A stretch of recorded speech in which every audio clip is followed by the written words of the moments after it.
thank you very much for the invitation. It's really nice to be here.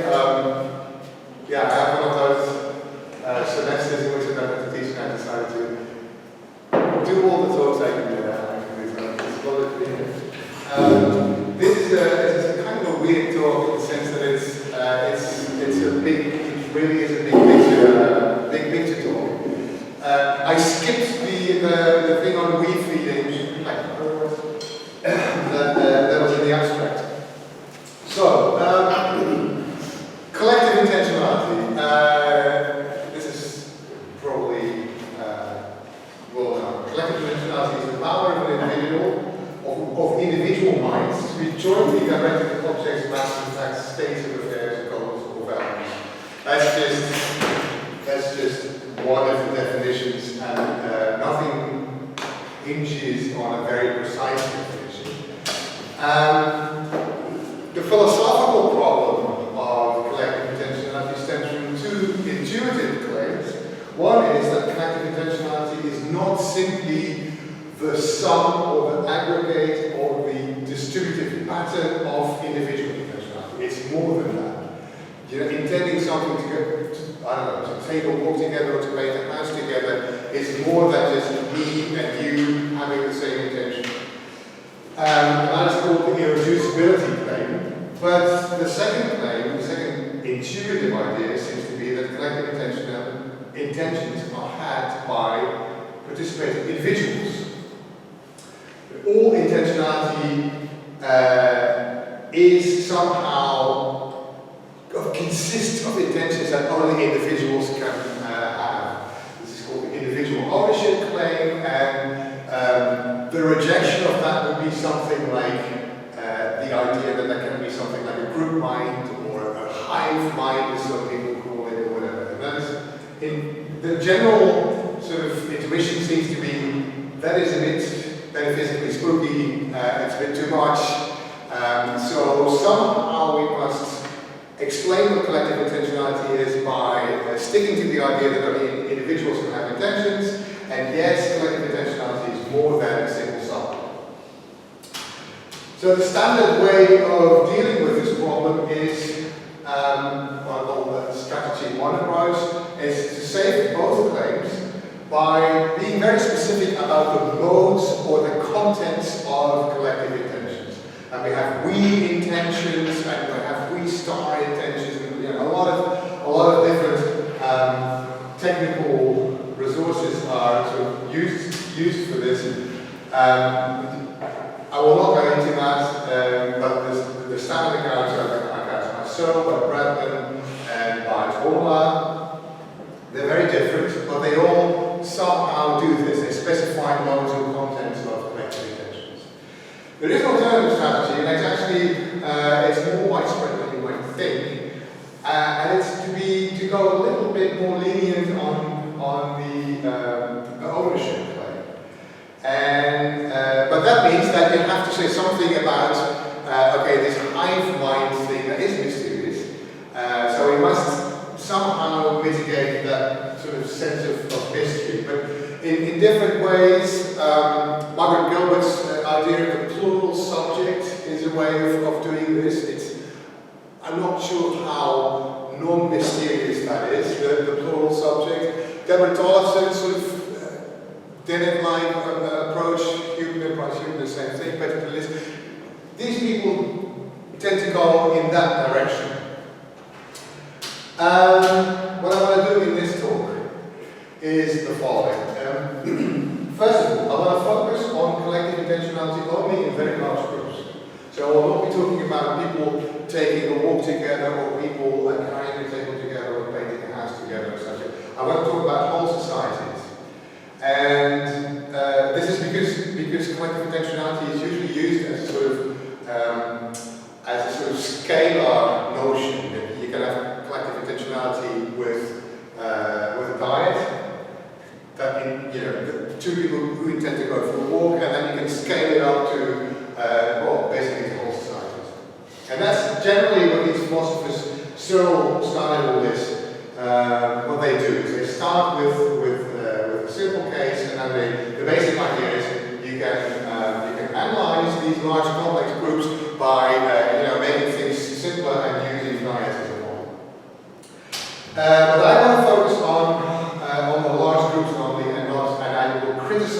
idea that you can use dyads as a model.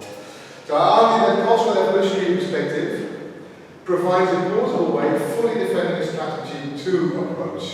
So I will not be talking about the contents or the modes of collective intentions. I basically want to say that we should not be too worried about the hive mind idea if we take a cultural evolutionary perspective.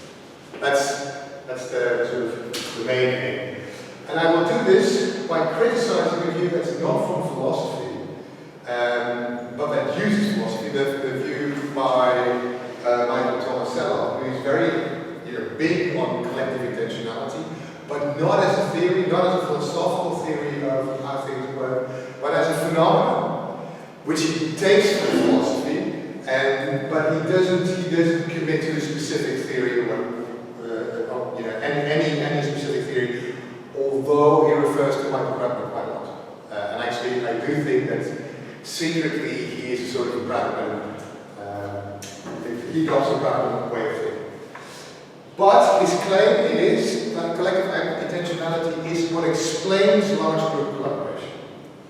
And I think that is wrong. I want to argue that large group collaboration is not explained by collective intentionality, but that it can better be explained by what I will call shared conventionality, which is something else. And I'll try to explain what way it's different. I argue that the resulting group actions can perfectly well be described in terms of collective intentionality, but not explained. So this is the claim.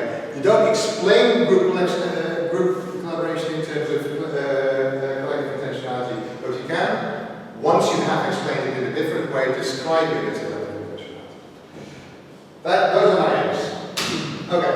And this talk is based on these papers. The upper one is not yet published, but almost. And they're about different thingies. So there's a lot about. So this is about conventionality. This is about cultural. Also about conventionality, but it's a little bit more in the direction of cultural evolution. This is cultural evolution, and that one is social ontology. So it's a bit of everything. But this is what it's based on. But you can immediately see that this is a real large picture. I can't go into the details of this, but I'll mention this because the details are there if you're interested. Okay. This is my target. Marc Slors. I like this stuff. I think there's a lot of good stuff in it.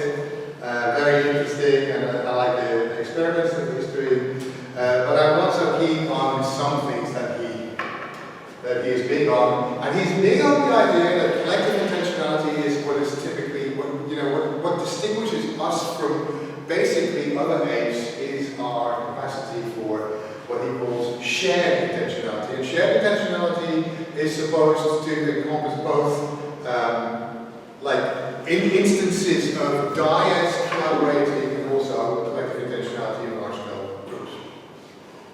And the idea is that we can look at human evolution from this perspective and see that we have made a couple of, that is humans, or Homo sapiens, made a couple of adaptations in two steps. The first step comprised of adaptations enabling early human individuals to cooperate with one another dyadically in obligate collaborative foraging with market choice. Never mind that, but the idea is that is the kind of collective intentionality or the kind of shared intentionality, or he calls it joint intentionality, that requires sort of direct mind reading abilities, being able to jointly focus on something like a prey animal, for instance, or game animal. That's sort of very basic, largely embodied practice capacities is what you need for joint intentionality. But then there's a second step in which joint intentionality gets scaled up to collective intentionality, and that is what you need for large-scale collaboration, and it requires norms, for instance, or social institutions. And what you need for that is something else, something over and above. Like simple mind reading stuff. You norm psychology, and all sorts of other things. So those are the two steps. And then why did Tomasello think of this in the first place? Well, he thought of it in the first place because he was very much taken with the idea proposed by philosophers such as Searle that you can use dyadic collaboration as a model for large-scale collaboration. So joint intentionality is a model for Tomasello for collective intentionality. Collective intentionality is scaled up joint intentionality. I'll skip this. This is just to illustrate this point. Well, this is a very instructive quote. A cultural group is nothing more or less than one big collaborative activity in which we as a people operate with a collective commitment to the group surviving and thriving. Each individual has a role to play in this collective commitment, and this generates in a scaled-up manner more universal normative expectations. So this is from a PBS article in which he elaborately talks about this two-stage approach to human evolution. We start with joint intentionality, and then it gets scaled up to collective intentionality. And collective intentionality means the ability to have shared norms and shared institutions. In both cases, joint and collective intentionality is what he calls we over me self-regulation, which means that you internalize the aims of either the guide or the large group. And it internalizes norms and it internalizes institutions, etc. This is a typical strategy one approach to collective intentionality, I think. Partners' contributions to joint agency are the items of a joint goal and shared knowledge of what is required or what is necessary to achieve. This, I think, is a kind of collective Humean belief design psychology. And it's complemented by things such as mind reading or referential communication or cultural learning and a lot of other things. But the basic idea is that just as an individual acts because an individual has a certain desire, has a certain belief that acting in a certain way would sort of satisfy that desire. That's the Humean belief desire psychology. What this approach to collective intentionality does is basically paint a collective version of this. So collective intentionality has a motivational component, which is the shared group goals. And Tomasello talks a lot about once we collaborate in a large group, we do this because we want the group to thrive and be successful, thrive and survive. That's the group goal that we all share. And we also have a coordinative component in this kind of collective intentionality, where we know that there's a certain role division, certain division of labor. Within the group, there are group norms, there are institutions and rules and what have you, and these are required to collaborate in the right way so that we can achieve our shared group goal of thriving and surviving. And these are related in the same Humean way. Right? This is a quote: because we all value the group's smooth functioning, shared goal, we must all do the things in the ways that we all expect us to do them. This is the shared coordinative commitment, so to speak. And in other words, we adopt norms, institutions, and rules because we believe that they will help to achieve the collective goals we desire. So this is a sort of collective intentionality, but then cast in a sort of, I would think it's I want to argue that this is a bit naive, that this is not the way it works, that we do not have these in reality, we do not have these shared beliefs and these shared desire. I want to claim that this is a perfectly fine way of reconstructing one of those once you have a large-scale collaboration. That is fine. But this is not a psychological reality that explains how people come to collaborate. Why not? Well, because when you look at large groups, hence the background, that this is a reconstruction of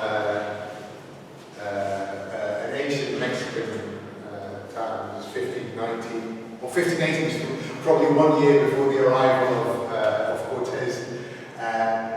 This is Tlatelolco, which is, by then, it is a suburb of Tenochtitlan, which is the Aztec capital.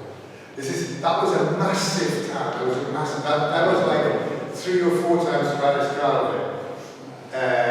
built then. Anyway, this is the type of collaboration that we're talking about. If you look at that sort of size, then the Humean psychology breaks down. Because scaling up groups means, and it's very interesting if you read, for instance, the letters that Cortes sent to his king, Philip II, describing what goes on in a town like this. Because what goes on in a town like this is, it's a massive division of labor. Everybody doing their own thing, different roles, that are all interconnected in very, very, very elaborate ways. And the point, obviously, is that no one has an overview. So, in this type of large-scale collaboration, the coordinative component, sharing rules, sharing norms, sharing institutions, becomes obviously very important. But the motivational component, going for the group thriving and surviving, that's kind of tricky. Why? Well, for one thing, there is nobody who really oversees the totality of roles and interactions.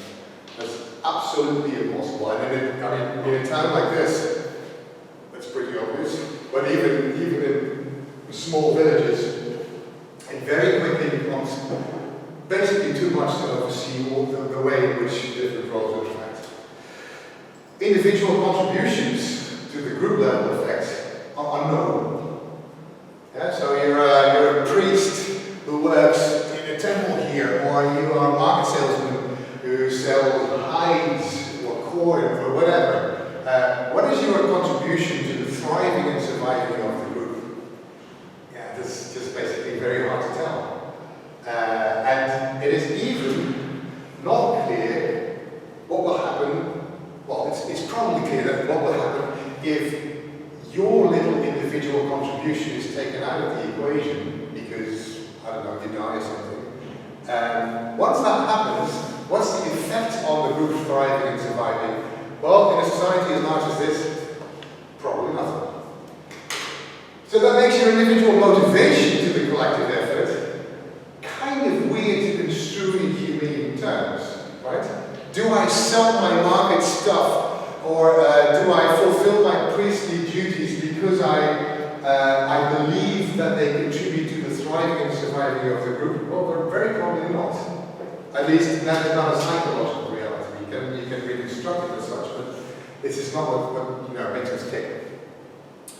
Now, without the motivational component, the Humean explanation for the emergence of shared norms, it just breaks down. Norms and social institutions as means to collective ends are largely, I think, reconstructions of social processes of socialization. We can leave that for later. I have to keep an eye on the time. Yes. I'm going to skip some. I'm going to skip some stuff. I'm going to be quick about this. What Tomasello does next is he sort of realizes that this is what's going on. And then he switches topics and he says, yeah, okay, but what makes people really contribute to these large-scale collaborative efforts is a kind of me feeling, or group-mindedness is what he calls it. And I'll be quick about this. I can be longer about it in the Q&A if you feel strongly about this. But I think this is something that doesn't work. Why doesn't it work? Well, because you have to explain what that is, group-mindedness. And then, the thing is that he describes group-mindedness in terms of what group-mindedness does. What does it do? Well, it makes us collaborate. It makes us adopt norms. It makes us act according to these norms and institutions. Right. But that is what I was supposed to explain. So, if you want to use it as an explanation, it's completely circular. Because you define group-mindedness in terms of that what it is supposed to explain. Now, this might, in case of Tomasello, I think this is actually fair to criticize one of these guys. There are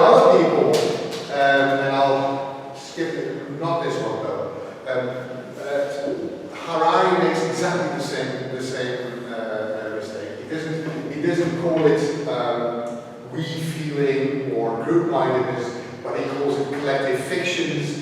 And then when you really want to know what these collective fictions are, all you get is descriptions of what these collective fictions do.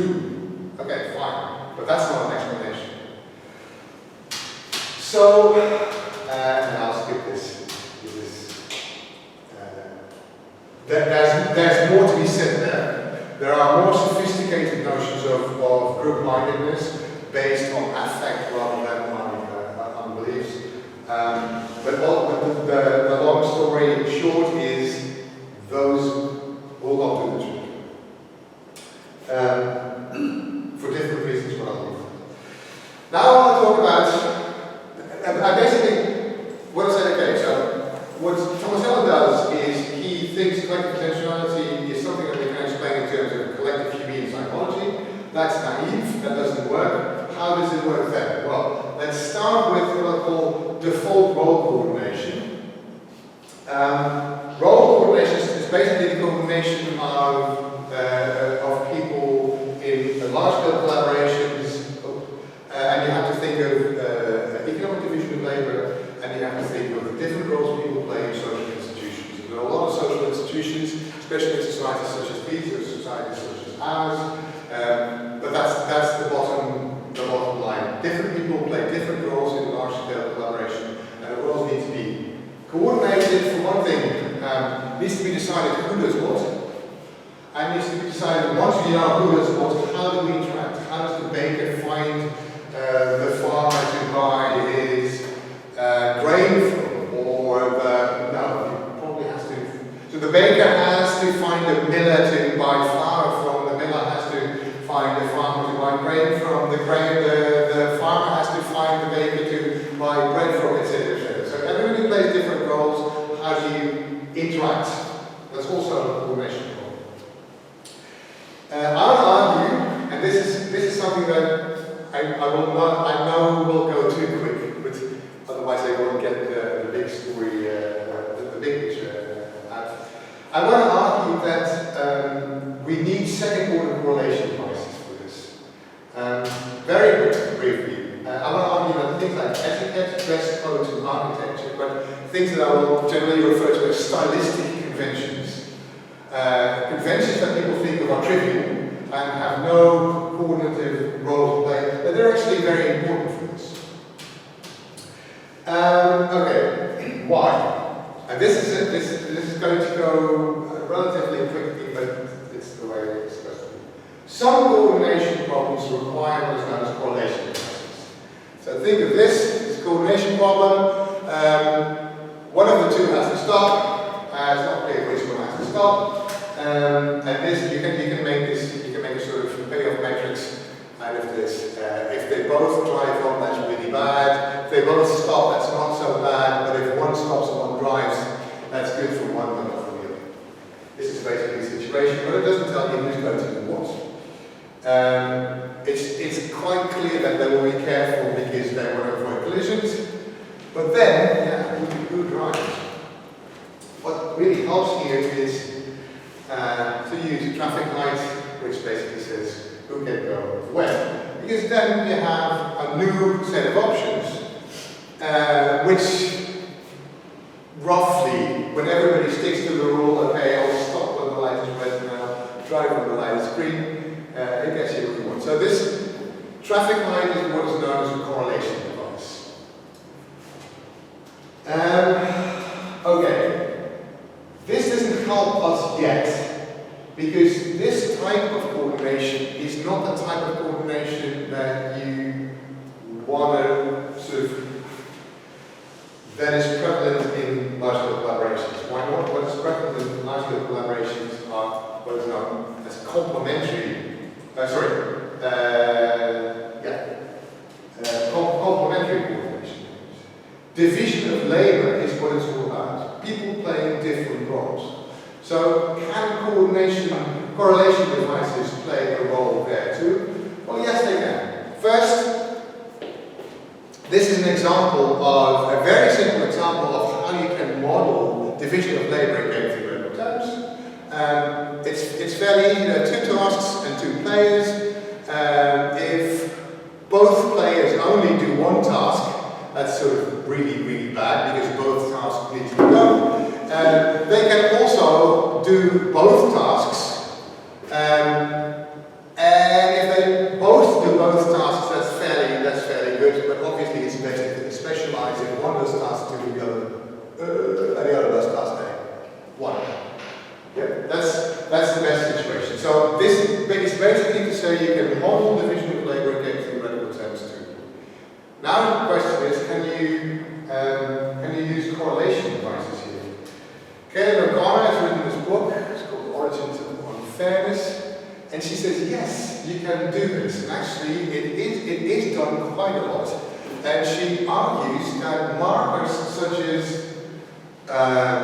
sex, race, age, things that are really pretty sort of visible in people, that they are used as correlation devices for this type of, in this case, this is role selection. So basically saying,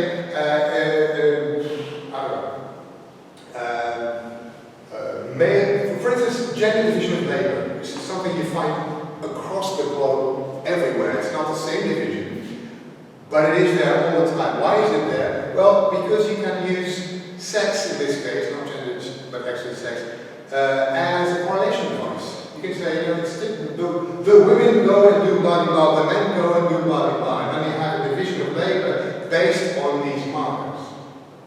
So far, so good. Not good, but that's what she argues convincingly. In that case, race, age, gender, those are correlation devices. But sometimes the correlation devices need a little bit of extra emphasis. So women and men dress differently in most societies. Different ages dress differently. So these are examples of what you might call secondary correlation devices. So the secondary correlation devices are sort of, they emphasize the primary correlation device. The primary correlation device is age, for instance, in this case, or sex. So age, sex, and the secondary correlation device is the dress codes that emphasize these. Okay? Now, here's the thing that I want to argue, that secondary correlation devices can be used for role selection as well. So in this case, in the examples that Karen O'Connor uses, it's the primary correlation devices that are used for role selection. But suppose I'll say something about the pre-play signing in a minute. Suppose I have it. Wait, where's mine? I missed a slide. Yeah, I've just. I'll return to the other slide in a minute. This slide should be before the one. What do you think of clan, family, tribe, company, social class, etc.? These are extremely important when it comes to dividing labor. Most societies in this world are kinship-based. They're based on some sort of family-based structures. So, clan, family, tribe, they function as correlation devices. The point is, you can't see them. So they function exactly like Karen O'Connor describes how race and sex and age functions, namely as a correlation device for distributing roles, but you can't see them. So in this case, you have to accentuate them by means of dress codes or whatever. And that marking is not optional. So secondary correlation devices, like say dress codes or social etiquette or different ways that Bourdieu speaks of the habitus. I don't know if you know that kind of stuff in sociology. The habitus is sort of set of dispositions by means of which you can sort of recognize, oh, that's an academic, that's a typical politician, that's a whatever. Your social economic status and your social economic class is sort of visible in your behavior. That is the kind of secondary correlation device that is absolutely necessary for social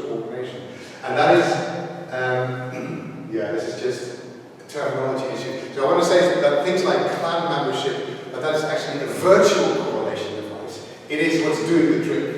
Or family membership is what is doing the trick. And family membership is something that's very real, but you can't see it of people directly, so you have to mark it by means of what I would call activating secondary correlation devices. That's just terminology.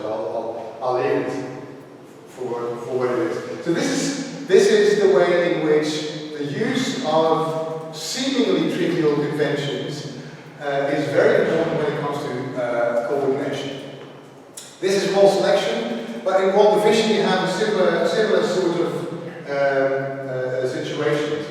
I'm going the wrong way. Dress codes, etiquette, architecture, interior designs are used for marking roles, who does what.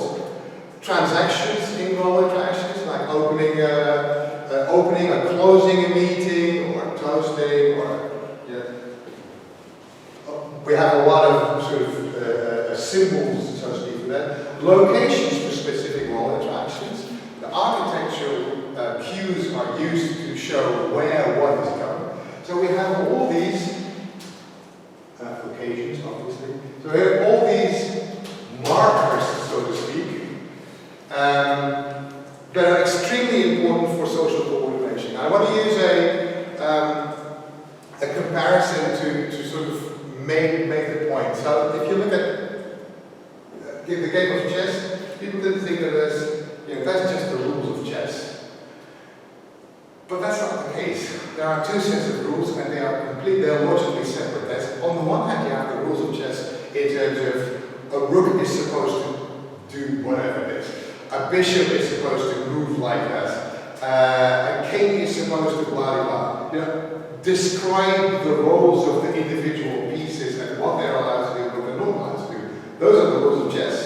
But there's a second set of rules, and the second set of rules is a stylistic set of rules. It's what does a king look like? What does a queen look like? What does a rook look like? What does a pawn look like? And those are different rules, because you can have different sets of chess. If you look at the internet and you say you type in something like Google deviant chess game, and you'll find really weird chess games, and they look nothing like this, but it's still chess games. So the stylistic conventions are extremely important when it comes to coordination, because they are also in this case. You can say that the roles of the rules that describe what a king is supposed to do, what a queen is supposed to do. This is like a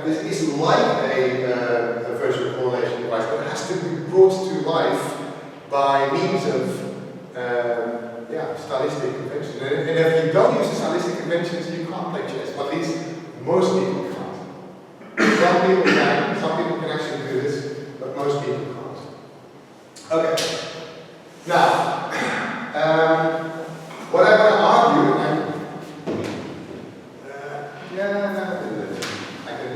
can still make it. What I want to argue is that our sensitivity for this type of cultural, stylistic, conventional vocabulary, if you like, that this is the consequence of group level selection in our evolutionary past. But I want to use a parallel first. So group level selection, I will not go into that debate, but it is not uncontroversial. It's definitely not as controversial as it used to be. But the idea of group level selection is still not accepted by everyone. But some people are really big on it, especially Joseph Henrik and Michael Dupree, David Sloan Wilson, and many more. I'm using examples by Joseph Henrik because I like it. And Henrik is an anthropologist from Harvard, and he is very big on this. The idea that some cultural practices are such that they contain knowledge that cannot be traced back to an individual's knowledge. And that they are the result of cultural selection through the ages. And he mentions food taboos, for instance, where people do not know why the taboos are originally there, but they serve a certain function. very interesting example is the processing of manioc, which contains toxins that have to be removed before you can eat the stuff. And the removal of the toxins is a very long process involving very many different steps. And in each of these steps, the manioc gets less bitter. But that doesn't go. That's not indicative for the amount of toxic that's removed. Now, there are certain steps in which the bitterness doesn't go down, so to speak, but the step is absolutely necessary for the removal of the toxin. The toxins work in a very, very slow way, so if you do not use all these steps, then the effects of that will probably show only 8 months later. So, way too long for people to make a sort of inference about the causes. Yeah? So, the question is, why is it that people do not skip some of these steps, especially the steps that seem redundant? That seem redundant, but are not redundant, but they do seem redundant because the business stays the same. The step is absolutely important, but it stays the same. The effects of skipping the steps will be noticeable down the line, like 8 months, maybe a year later, so nobody will make causal inferences, and yet nobody skips a step. Why not? Because people tend to follow tradition. And the idea behind it is they tend to follow tradition for a good reason, but they don't know it. Another example, this is the example I like most, this is hunting magic. So using oracles or what have you, magic rituals to determine where you go to try and hunt your game animals. This is used all over the world, hunting magic. And why is it used? Well, it's used because it works. And you tend to think, what? How does hunting magic work? Well, it works as follows.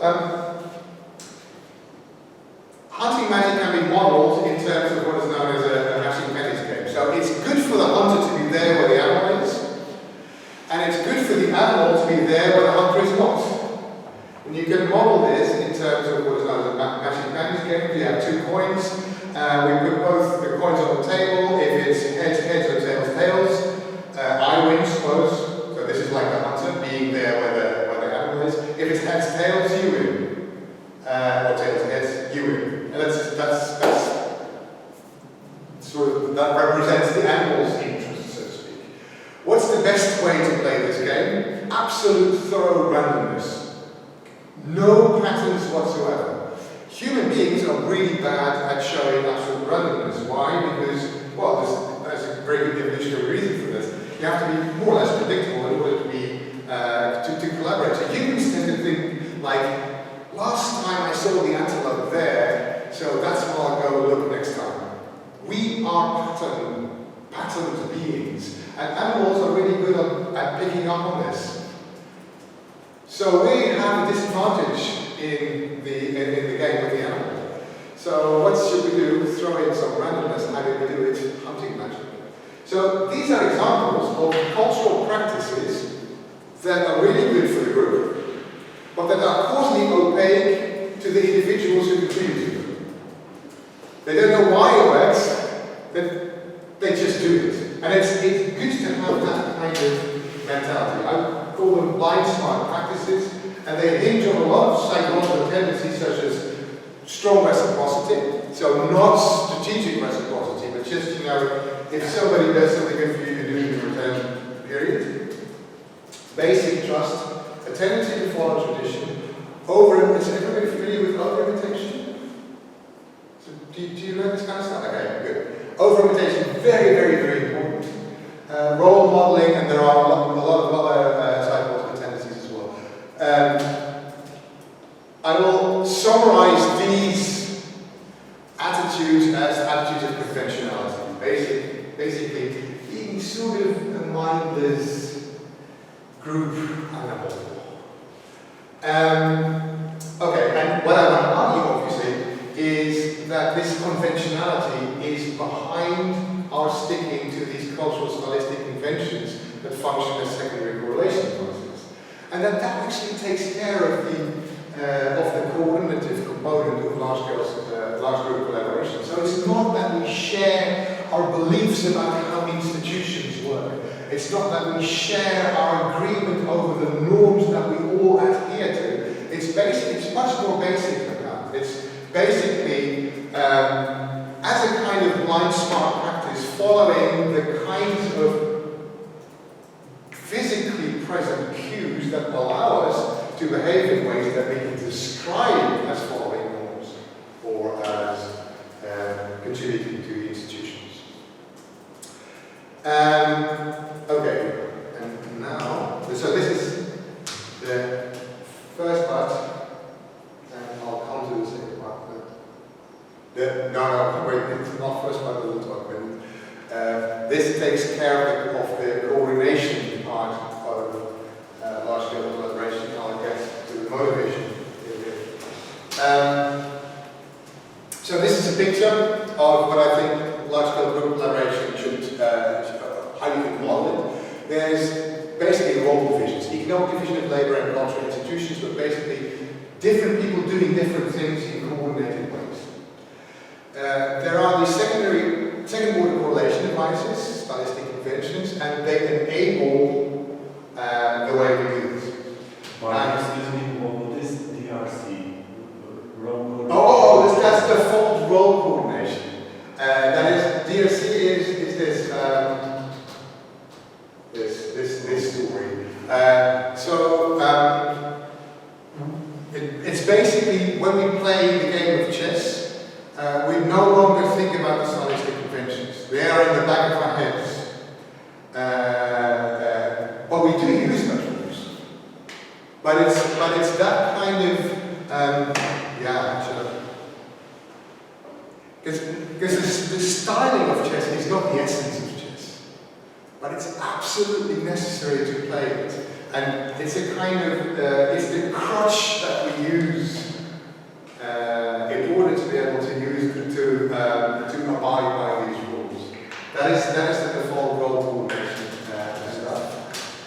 So yeah, does that help? Yeah. Morality and social norms, I haven't said anything about this because that's not what this talk is about, but obviously that's very important. But I want to argue some intentionality. So these psychological attitudes are actually what explains this. More or less it's a kind of blind smart practice that is the result of group level selection. So that's an evolutionary product. And now I come to this part. So this is the coordination bit. The motivation bit is actually what we can look at. I take this term from a guy called Pagel, Van Pagel, why from culture. This is we're basically concerned with what he calls local concerns. So if I am a priest in Tlatelolco, I'm probably worrying about what my king thinks. What my next human sacrifice victim thinks, a couple of other things, but not too much. So we all care, our concerns are really local, and that's fine. We're not, in particular, we're not usually thinking about the thriving and surviving of the group as a whole. But that's fine, that's okay, because the system as a whole is sort of a self-organizing system. It becomes a self-organizing system. Obviously, the self-organizing system is governed. There is probably a king in Tlatelolco. Well, there is a king in Tlatelolco. That was not Zuma. But what a king or a government or a governance can do is basically nudge the system in different ways. But there's nobody who has an overview of the way in which all the worlds are connected. That's just not really happening.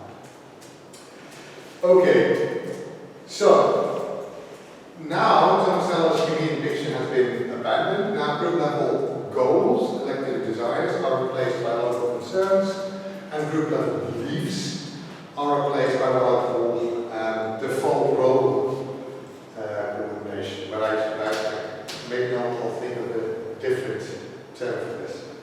Now come back. So, hive minds, the hive mind mystery. Well, the mystery here is obviously that we think that how can a group as such be an agent? And if the group as such is an agent, shouldn't it somehow influence the individuals that make up the group? This is actually we're talking about over lunch. We're talking about what I used to work on. I used to work on radicalization a long time ago, like 20 years ago, 25 years ago.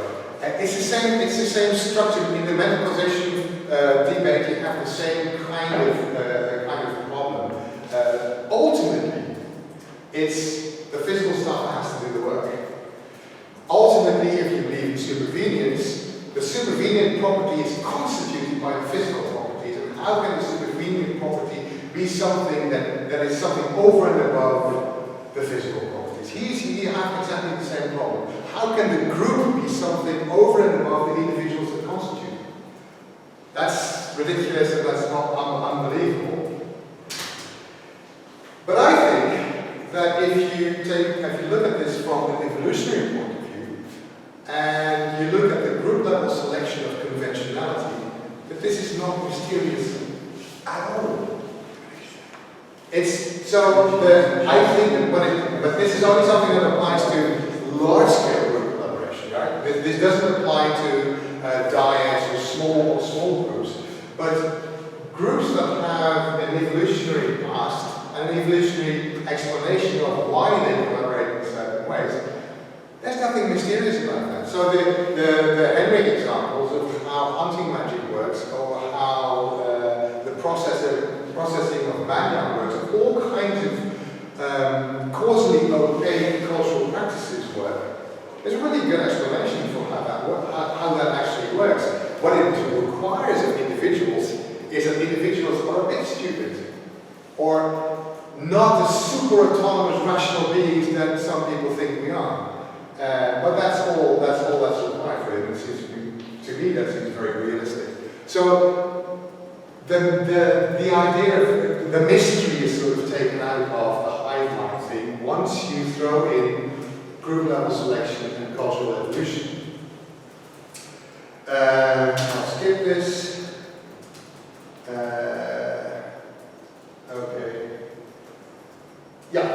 This is the final bit is collective intentionality is a good characterization of group agency, but it's not an explanation. So it's fine if you describe the results of local concerns and defaults, role coordination, if you define that result as a group with the collective intention, that's absolutely fine with me. And then you end up with a situation like a theory like Marc Slors, for instance.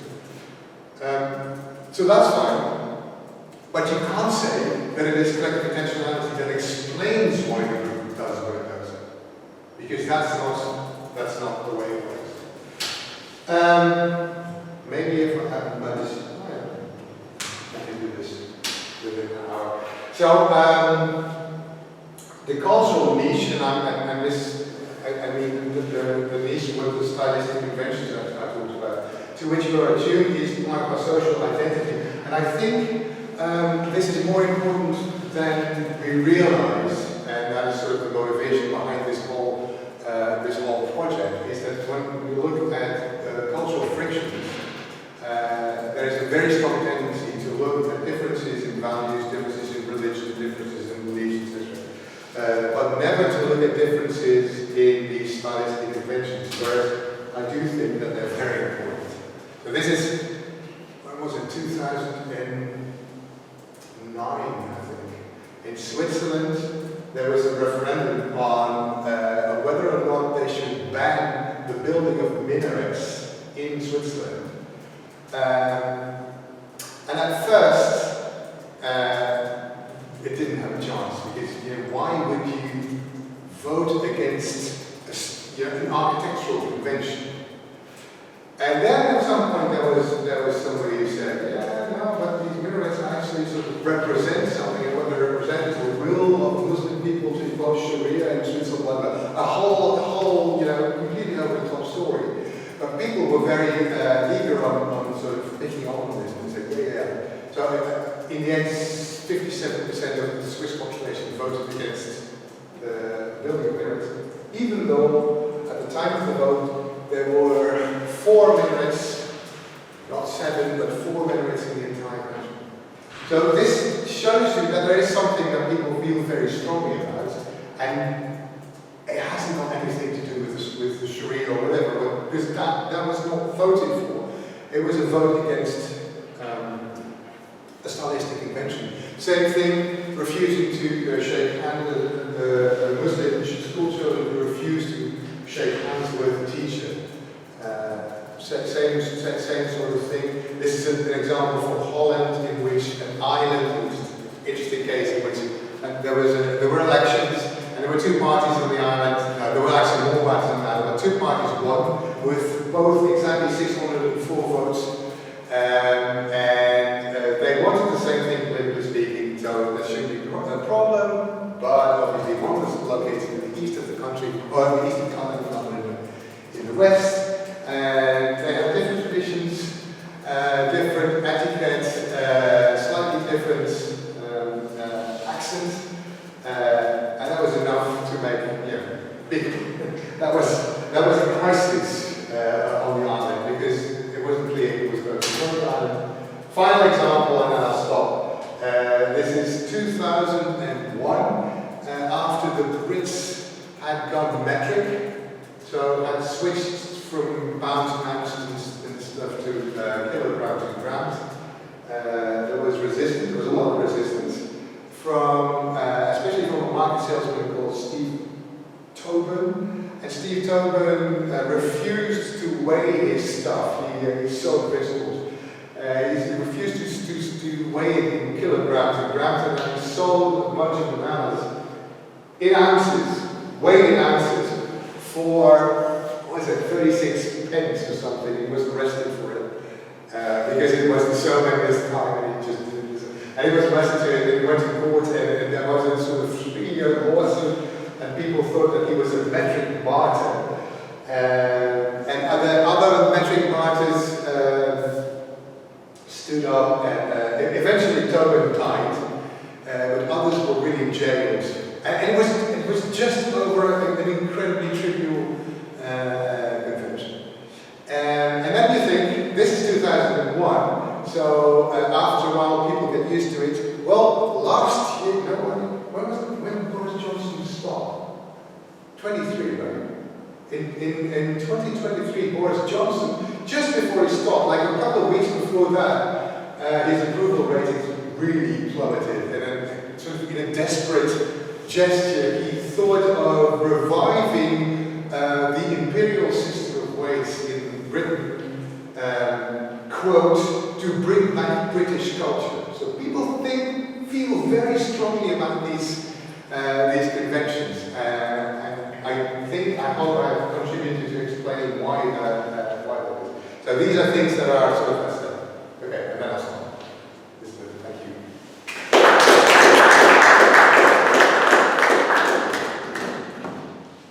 Okay, so thank you for the talk, and now it's time for discussion. So are there any questions? Thanks a lot. It's a fascinating talk. I have, I think, 2 questions. Maybe I'll start with the biggest one. Yes. If you have time left. So basically, if I listen to you right, the point you make is that, well, a lot of people are saying that conformity and euphemism is a sort of our specifics of human race. That's why we're different from apes. Yeah. And then what you object is that many artists, such as Tomasello or Harari, they sort of presuppose their agreement with conformity, and they give examples of conformism, but they do not explain how exactly this happened. Yeah. So the conformism thing that derives from the original Boyd and Richardson, like 1985 book, and it plays a relatively small role in their stories of how we evolved. Also with Tomasello, it plays a relatively small role. So I think one way of saying what I want to say is to say that the role of conformity bigger, and the role of collectively believing and wanting, etc., should be much smaller. The point is that you tend to identify with anonymous norms, with the way things are done. Yeah. And you want to explain by referring eventually to evolutionary selection, that it supports certain patterns. And well, my question is that, rather is an objection, that either this claim says too little or too much. Okay. Because it says too much if they take this strong attitude saying that conformism, why they consider conformism, is the same like evolutionary benefit. It means the same thing. If something is evolutionary beneficial for us, then we tend to conventionally overtake it. Yeah. Because I think you said it as well, that for agents this obviously have a different meaning. They don't do it because it is evolutionary beneficial, they do it for their own reasons. But I don't think there's a contrast between that. Is that you don't have sex because you want to procreate. Same thing. Yeah, but the point is that if we tend to differentiate those two things, then we have to say that, well, there is a different logic to what they're doing, and this logic should be investigated by its own, because there is something like the dynamics of the relation, something has been beneficial for us, it no longer is because we have all those technologies. So, in this sense, it may be like, it's not criticism, but maybe a suggestion that there might be something to say about those behaviors. About which kind of behavior? About conformism as such. And what does it mean to be conformistic and why does it happen? Because evolutionary, we can explain it just by referring to neurochemistry, with a high level of testosterone, low level of cortisol. But it just doesn't do the trick. No, it doesn't do the trick. Exactly. Now, because you have to explain why those levels of testosterone are so high.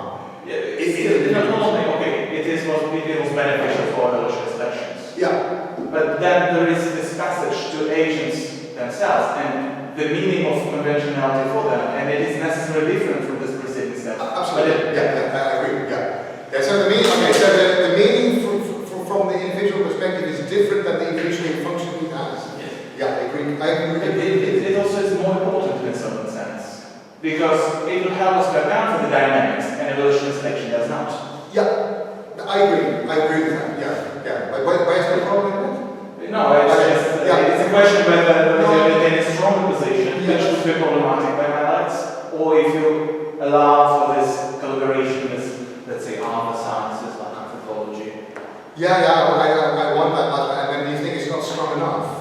It's just I want to replace the idea. I want to replace this sort of over-intellectualized idea of collective intentionality.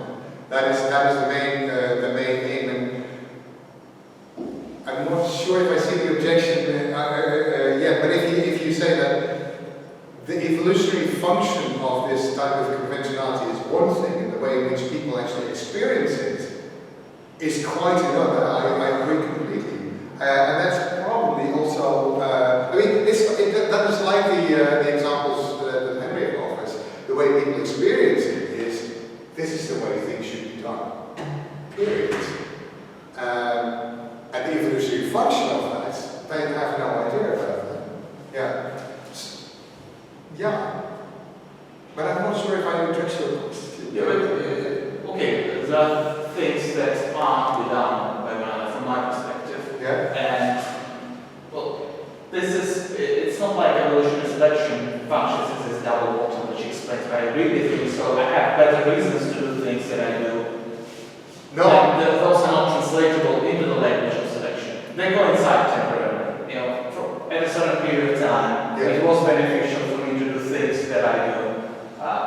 It might no longer be the case. I still do them because it makes sense, not just because I'm a conformist kind of thing, but because I like to play chess, let's say. Because then chess makes it possible for me to do some beautiful moves. But that's fine with me. It's just that I do think that people, in the end, there is in Dutch we have a nice word for this, it's crudely here, and I have no idea how to translate it, but it's like a herd animal. We are, to some extent, we are herd animals. We are like the wildebeest that move in flocks.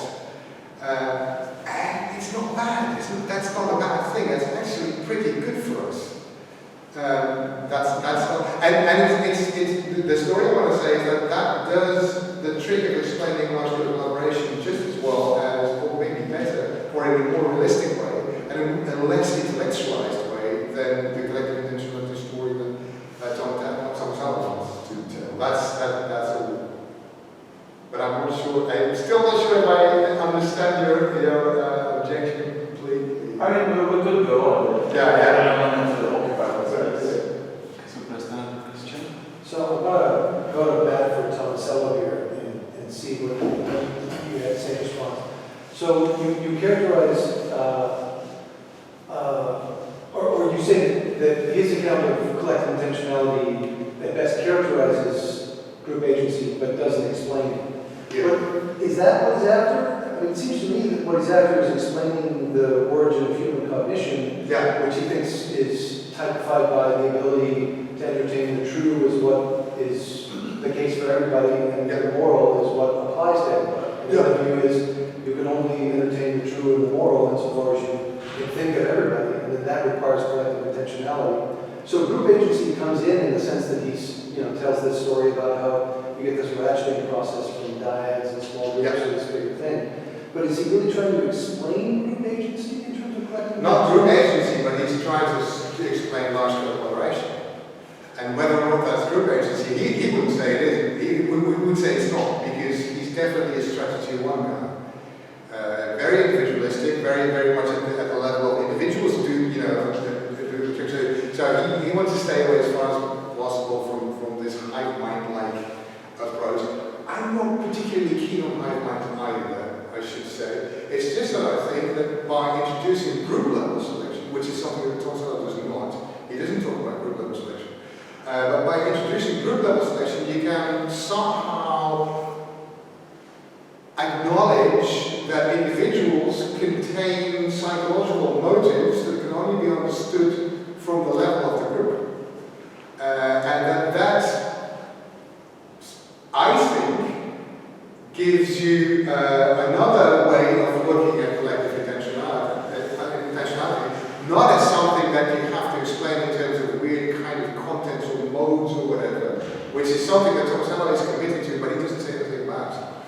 So my attack at Tomasello has a sort of detour kind of shape. He relies on philosophers like Searle and Radboud and Tomasello, who think very individualistically about collective intentionality, have to sort of, well, Radboud's theories has developed now, so I can't say that much because he has moved away from his old position.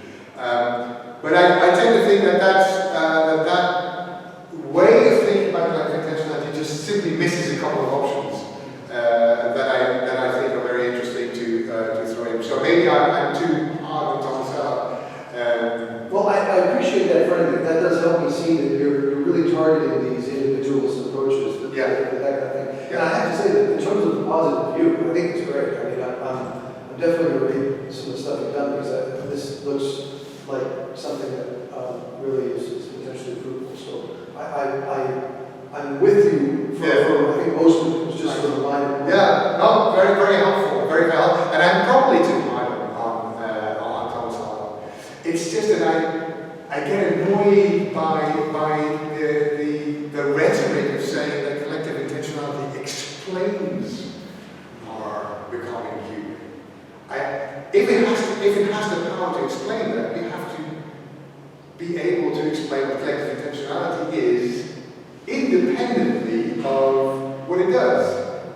And that is that I sort of do not see how that's gone. Yeah. Maybe I have more.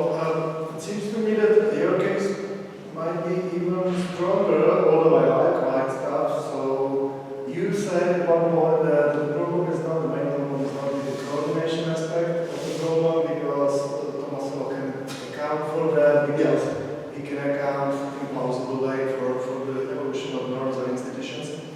But the problem is with the motivational component. It seems implausible. But it seems to me that when you obviously favor the kind of stuff that Henrich and the California School and Cecilia has, it seems to me that they offer even a you are reading Heinrich, he says that this cultural evolution of norms and societies began 2 million years ago, whereas Tomasello locates it somewhere, I don't know, with Homo sapiens. And so you can even argue that this cognitive aspect is much less cognitively demanding than Tomasello wants it to have, because he really wants to explain everything based on joint attention and scaling up and so on. That seems to be a bit sophisticated. And the problem is that he looks together different things, and this joint attention stuff, there is imitation, overimitation, joint attention. So whereas these people seem to appeal to imitation, overimitation, and various mechanisms of social healing, but they do emphasize this in overintellectual stuff. The problem with Tomasello is that he looks together everything. And then it seems like, of course, imitation plays a role in the evolution of culture. So it seems to me that you can identify problem even in this coordinative aspect. Yeah, that's very interesting. Yeah, okay. So that's an interesting way of contrasting Tomasello and Henrik. I should think about the Tomasello bit. Because Henrik sometimes refers to Tomasello in a very favorable way. The joint attention obviously matters. Yeah. Sometimes he does and sometimes he doesn't. What I think that both, and actually the whole literature on cultural evolution misses, is division of labor. They all mention it, and they all say it's very important, but none of these big accounts take the idea seriously that if there is this, if division of labor is what is required in the upscaling societies, which is the case. I mean, that's a simple fact. There's one book, the one by Radboud University, that sort of seems to deny this implicitly, but most people think that, okay, if you scale up society, there's an immense proliferation of different roles. And that requires something of the coordinative scaffolding of society. And I think that both Tomasello and Henrik miss this. Although that is sort of the underlying criticism of both and the underlying motivation. I tend to think that there's not enough attention to division of labor and to the coordinative needs that sort of emerge once you start to define roles very, very, very complexly. And then I think that, but if you want to give that a place, I think the Henrik literature is sort of more innovative than the Tomasello literature. But for Tomasello, everything is in the head. It's all about, about the kind of mentality that emerged. Whereas Henrik's type of thinking is more in line with the, let's say, extended cognition way of thinking. And actually, so this is a way of thinking about group collaboration as a form of extended cognition. Does that make sense? Maybe the example is also as explanation, which is very cognitively minimalistic compared to Tomasello. Yeah, no, I love that. I love that. Yeah. And she also talks all the time about the time processes until at the point when they can metacognitive processes. And so I think Hayes' views are sort of even more amenable than Henrik's views. And I actually like that a lot. And Henrik and Hayes, so Hayes writes about Henrik as if he doesn't see the light yet, blah, blah. But I think they basically say the same thing. Or something very, very similar. They disagree about the starter kits. But I should think a little bit more. I like the way you framed the Henrik Tomasello distinction of difference differently than I did. So I should think about that. Okay. Are there any other questions? I don't know. It's a very small one.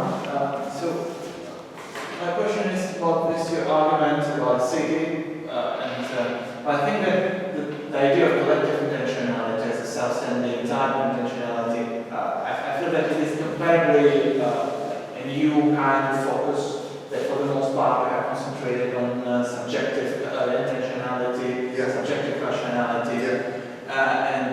this is the reason I think that for the most part, people would explain the operation within the large group in terms of subjective rationality. It seems completely impossible for me that someone would indeed take the standard case of collective intentionality where we all know what we do and then apply it for this large-scale situation. And one thing that I thought of might be interesting is Hannah Arendt's analysis of division of labor. And she compared it to basically this new industrial division of labor with medieval manufacturers. And she tended to say that medieval manufacturers, they indeed have a kind of division of labor that presupposes shared intentionality. That because each participant of the process, he sort of had this interconnection to others. He was unique and he had this cooperate. But then the industrial division of labor presupposes the interchangeability of each participant. So it doesn't matter what exactly do I do. I just keep doing it and everyone can do this. And this is, in this sense, it really divides us and supplements this collective intentionality with strategic rationality, practiced by each individual. That is fantastic. I didn't know that, but that's spot on. Yeah. It reminds me of the sort of Durkheim. What is it?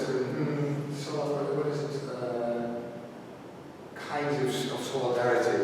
Yeah. Was it mechanistic and organic? Yeah. So I like this a lot, and I'm not sure if I don't know how stuff. What I think about the Durkheim stuff is that I don't like the distinction between organic and mechanistic solidarity, because the kind of division of labor stuff that I've been talking about sounds very, very much like a mechanistic, not the organic solidarity. What I want to argue is that if you have this type of division of labor, what you also need is a kind of what I call role, so default role coordination. You need that. If you have division of labor, you also need to make contact with people playing other roles than the ones you play in order for the whole system to work. So you have, apart from the fact that you have your own niche, so to speak, and you just do your bit, there is also this shared infrastructure that allows you to connect with roles. And the shared infrastructure consists mainly of, those are the secondary correlation devices, that consist of our stylistic conventions, the dress codes, etiquette, architectural design, blah, blah, blah, blah, that we have in society. And that part is very similar to the organic solidarity, right? So basically I want to say you can't have mechanistic solidarity without infrastructure that requires a form of organic solidarity. I'm not sure if that applies to the Hannah case. Thank you so much for that. I want to know where I can find this, because I didn't know this. It makes sense completely because she was making the same case. Okay. The organic belief is fundamental, and this is sort of derivation going into consider. Okay, yeah, so this is, but what I want to say there is an infrastructure that's required, and the infrastructure is basically is largely material, and the infrastructure requires a kind of, or involves, or suggests a kind of organic solidarity. So we have still time. I don't know if it will be wise question, but I do not understand what's the difference between explaining and describing. So, for example, it's this wrong division, or maybe identification to larger groups. So I will try to give an example. I am a teacher, university teacher, and maybe I dress as a university teacher, but I really do not have any idea about, I don't know, for example, our representatives in the ministry, and so back to Tomasello. So if collective intentionality needs understanding of some common goal or joint goal or identity or whatever.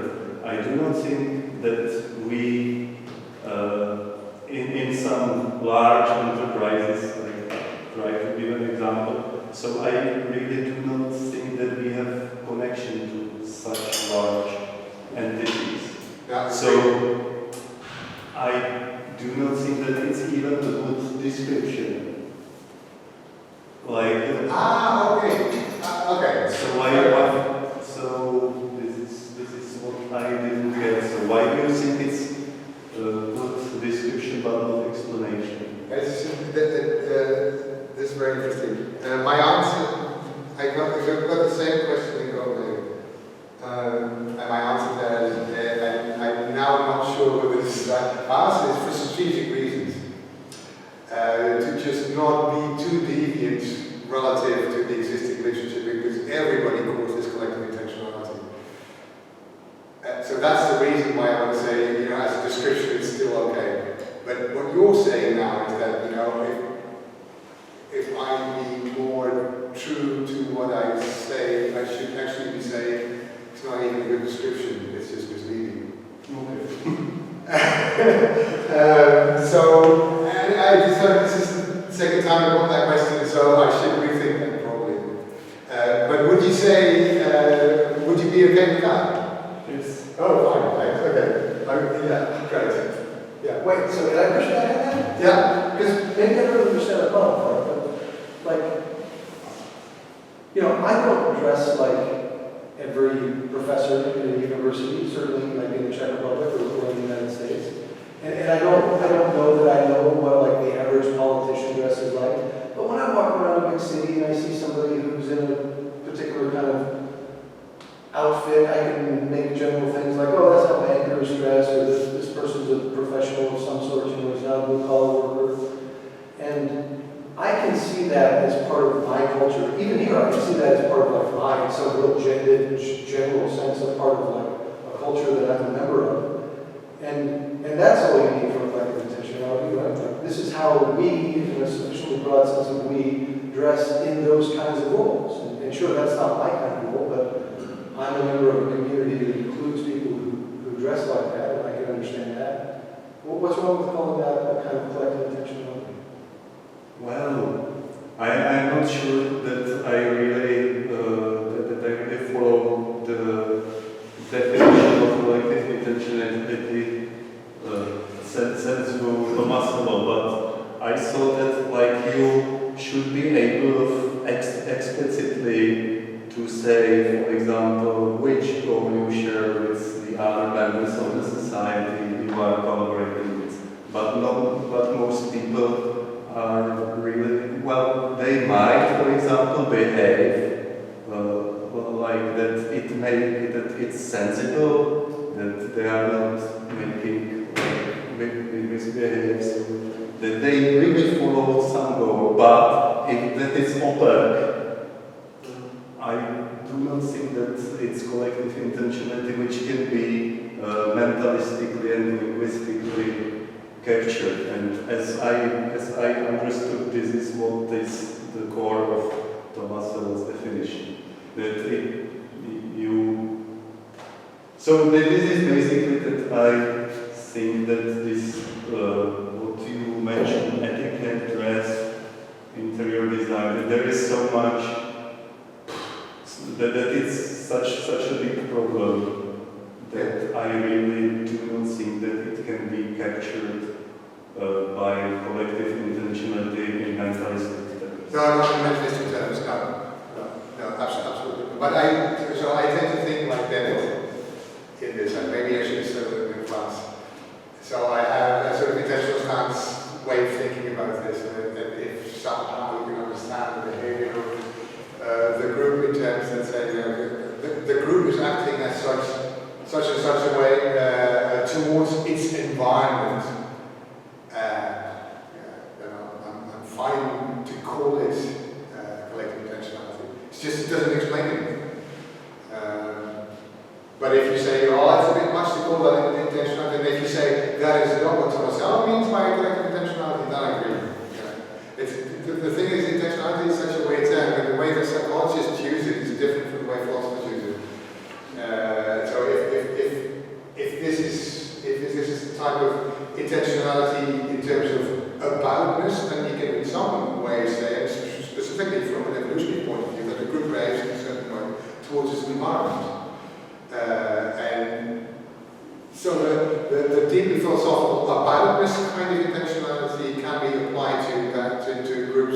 from a sort of intentional stance-like perspective, and that is what I meant. But there is a problem. This is bound to be misperceived by people like Tomasello. So I should rethink that remark. Yeah. I maybe just leave it out altogether because it doesn't serve any purpose. We still have time for one last question, so, Professor Perez. So I'm afraid I may be missing something important, but let me ask. So there is what we call the Humean model, which is based on the principle that we do what we do because this contributes to some shared goal or something like that. And it doesn't work for large societies. So there is proposed to replace it by conventionality. So the principle gets changed to we do what we do because that's the way we do things and we've always done and so on. Is it enough by way of motivation? No, I think the motivations. I didn't say much about that. I just said the motivations stem from lawful concerns, and that could mean everything. So I haven't said enough about the motivation. It's just to say that the motivations are not derived from the thriving and surviving of the group. Okay. And I really think that's different. So if you look at hunter-gatherer societies, 50 people, 100 people, maybe 150 max. That is very. It's like the Island. There it's really believable that you say, we want the group to survive, we want the group to thrive. But in those groups, you know who's doing what and why. So and you keep track of the roles. And that's a completely different situation. Now, what I want to say basically is that if you scale up, then you cannot use the same psychology for that. Now, I should say that for Tomasello, it is not clear at all whether or not he claims this. Because if you read it, he doesn't say anything about, he just says something about hunter-gatherer societies, maybe large hunter-gatherer societies, and what happened afterwards. He doesn't say, he just doesn't talk about this. He only says that the kind of psychology for hunter-gatherer societies is enough for large-scale societies. What I want to say is, it's not the same story. It's something really new, something new happened 12,000 years ago. By the time that cities emerged, we needed a different kind of psychology to explain that kind of psychology. That is all I said. What kind of motivations we need that I understand. Okay. Yeah. Fair enough. Good. Yeah. So something happened 12,000 years ago, and it was interesting enough for us, and we adapted to it very quickly through cultural evolution and cultural selection, because that goes very, very, very, very quickly. That's why I need the Hayes story, by the way, because according to Hayes' cognitive gadgets plan, you need rapid, really rapid adaptations. And I think it's a realistic story. I think our kids have different brains than we have because they work with these devices much more than we. And it's precisely because that's the way it works, and because we are culturally wired, that we can make these adaptations so very, very quickly. Yeah. But that's why the mind to it is. Okay, so now the time is up, so thank you once again. Thank you.